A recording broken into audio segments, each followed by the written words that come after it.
Hai cambiato telefono e l'app dell'antifurto o delle telecamere non funziona più? Vediamo perché. Ciao, sono Davide Marcomini, nella vita faccio l'installatore di sistemi di sicurezza, ma sono anche l'ideatore e fondatore del portale Top Security Advisor e autore della guida antifurbo. Nel canale aiuto l'utilizzatore a districarsi nel mondo dei sistemi di sicurezza. Nel video di oggi vorrei affrontare un tema molto semplice, un problema che forse è capitato anche a te, che tuttavia provoca diverso disagio e parecchie chiamate dal cliente. Infatti, quando capita che il cliente cambia telefono, cambia smartphone, spesso non riesca più a connettersi al proprio sistema di allarme o al proprio sistema di videosorveglianza.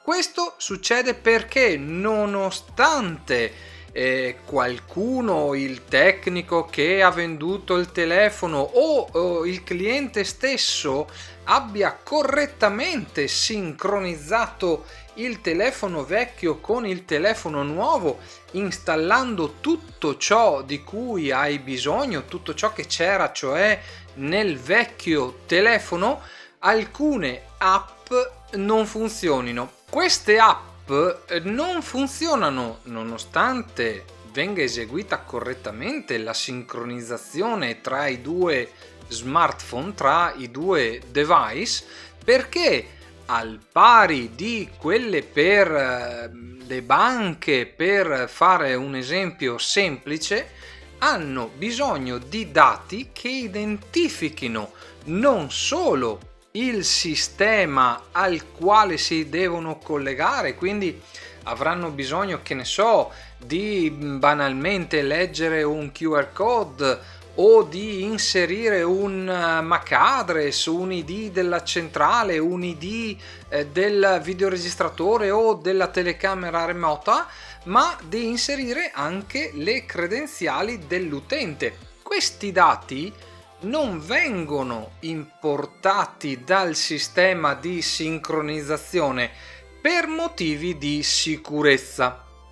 Normalmente, infatti, non è possibile importare dati che identifichino il sistema remoto o l'utente tramite username e password, perché è un potenziale rischio legato alla sicurezza. Prova a pensare al rischio al quale andremmo incontro in caso che qualcuno ci clonasse il telefono. Quindi non è possibile importare tutto in modo che possa funzionare senza l'intervento fisico di una persona sul nuovo dispositivo.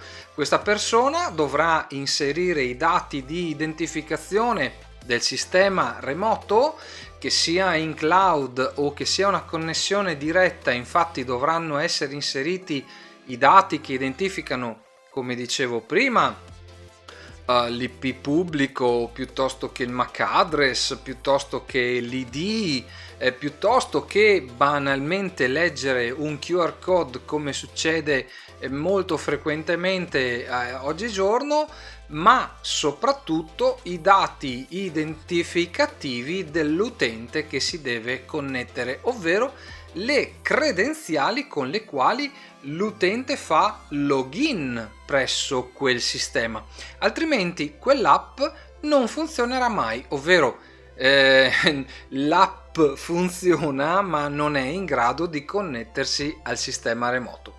Spero di averti dato uno spunto utile di riflessione anche in questo video. Ringrazio tutti coloro che si sono iscritti al canale. Se non l'hai ancora fatto, iscriviti, spunta la campanella per non perderti gli aggiornamenti che andrò a pubblicare in futuro. Ti aspetto nei prossimi video. Ciao!